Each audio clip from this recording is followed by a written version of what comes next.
Korea's employment growth slowed significantly in 2024 compared to the previous year, driven by declines in new hires in the manufacturing and retail sectors, as well as among young people, according to Statistics Korea. 지난해 국내 연간 취업자 수 증가폭이 제조업과 소매업 분야 및 청년층의 신규 고용 감소로 인해 1년 전보다 크게 둔화한 것으로 나타났습니다.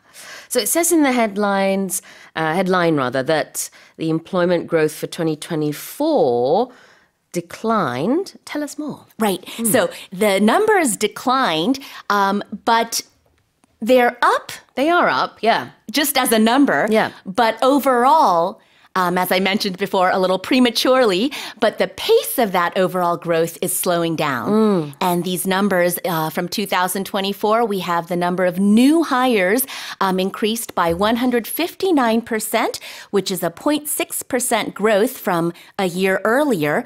But that is also lower than what government figures had forecasted. 그러니까 2024년에 취업자 수 증가 폭이 그 예년에 비해서 많이 줄어들었다 이런 뜻이 되겠습니다. 증가는 했지만 그래서 얼만큼 증가를 했느냐? 작년에 15만 9천 명 정도가 더 취업을 했습니다.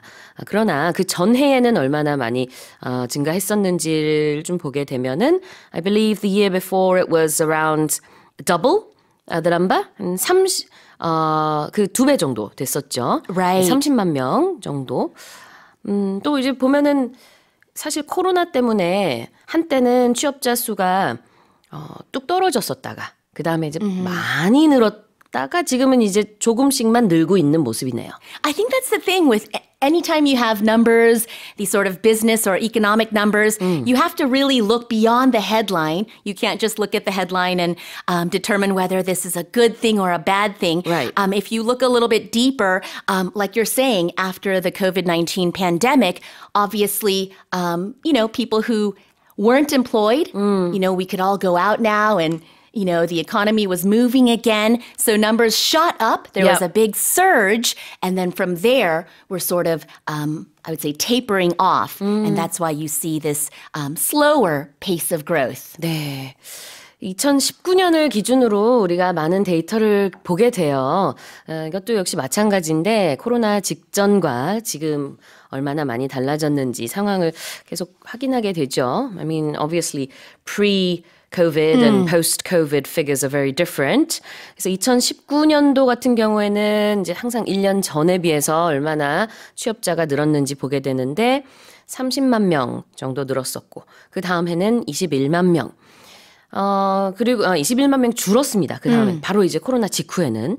그러다가 Right. 네, 36만 명 정도가 늘었고요. 또 그 다음 해에는 80만 명 이상이 늘었습니다. 그러니까 갑자기 또 팍 줄었다가 늘었다가 이게 아무래도 그 기저효과라고 하죠. The base effect라고 표현하기도 하는데 어떤 숫자를 가지고 비교를 하느냐에 따라서 증가폭이 많이 달라지기는 합니다만. Right. 네. Same with travel. I think we see our lives here 맞아요. as before COVID and after COVID. Exactly. Obviously, when everything was at a standstill during our pandemic years, nothing was moving. Yeah. So people were not getting new jobs. After that, figures shot up. Yeah. And then now we see sort of a normalization, slowing down of numbers. What about the sectors? Oh, yes. If we want to break it down by sectors and, further by demographic, the construction sector shed 49,000 jobs in 2024. And this is the sharpest decline since this data started being compiled in 2013. This might have something to do deeper with kind of how the housing industry is here, the real estate industry. There's a lot of connected factors. Wholesale and the retail sector also lost about 61,000 jobs. Yep. And that's a losing streak that's going on for its 7th year. By industry, 산업별로는 건설업의 취업자 수가 많이 줄었고요. 그다음에 wholesale and retail, 도매업, 그리고 소매업 또 역시 취업자 수가 많이 줄었습니다. Manufacturing, 제조업도 마찬가지였습니다. Also, if you look at it by age groups, this is one of the more interesting sets of data from this story. Yeah. For people aged 60 and older. So older people, their jobs rose by 266,000 jobs, and that's the largest increase among all the age groups.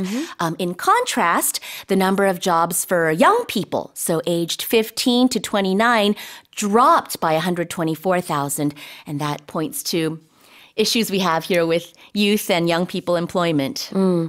연령별로는 by age 아니면 by age group 60세 이상의 취업자 수는 많이 늘었고요. 20대와 40대는 줄었습니다.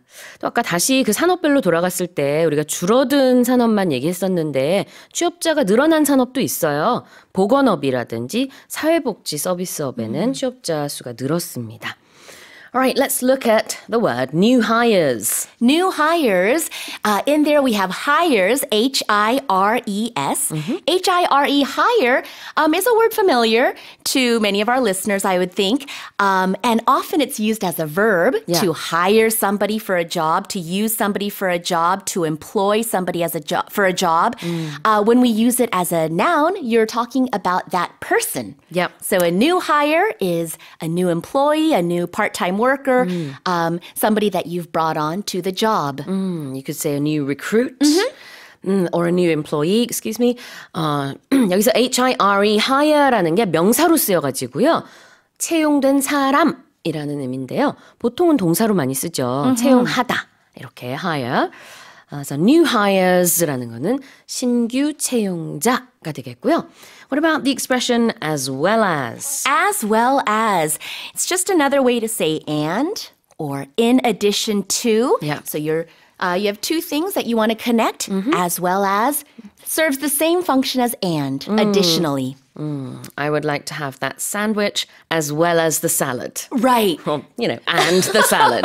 Same thing. Sure, you can put anything on the on either side of as well as. 네, 그렇죠. 게다가 또한 자, 그럼 다시 한번 읽어보겠습니다.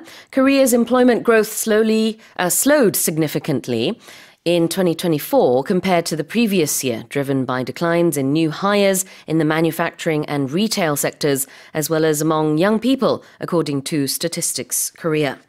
Now let's move on to the next headline.